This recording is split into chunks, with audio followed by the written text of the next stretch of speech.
Boxing update mga tol, Naoya Inoue umabot na raw sa pinakamalakas na anyong halimaw. Hindi raw katulad kay pambansang kamao na tumagal ang karera sa mataas na level dahil umakyat ng maraming dibisyon. Huling biktima sa edad na 40, tinalo sikit one-time tourman, former unified champion at kasalukuyan WBA champion noon. Kung manatili raw si Inoue sa super bantam, tatagal lang ang karera at hindi na aangat. Dahil wala daw malakas na kalaban si Inoue sa super bantam. Walang legacy fight sa kanyang division ngayon. Sa ngayon, edad 31 si Inoue at ito ang prime o pinakamalakas na level.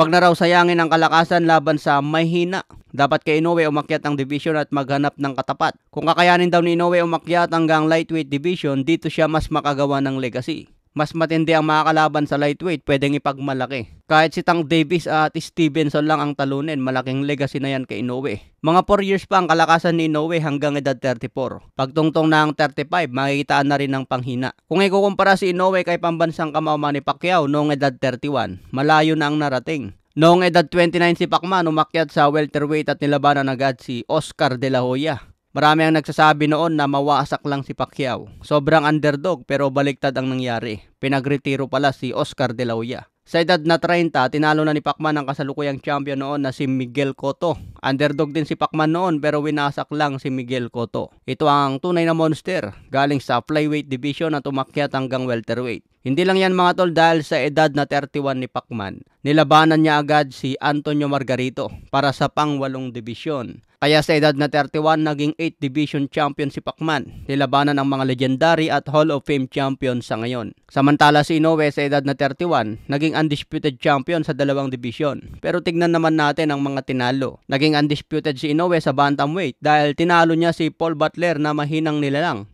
Niregaluhan lang ng WBO belt dahil tinanggal kay Jandrel Casimero. Nonito Donaire na may edad na. Kung kalakasan pa ni Donaire, baka delikado pa si Inoue. Huling undisputed ni Inoue kung saan umakyat sa super bantamweight na kalaban si Fulton at Marlon Tapales. Parehas din hindi kasama sa pound for pound at hindi pang Hall of Fame ang kartada.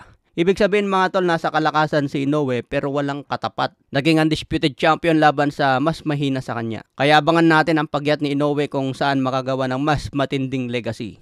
Okay mga tol, Happy New Year po sa ating lahat.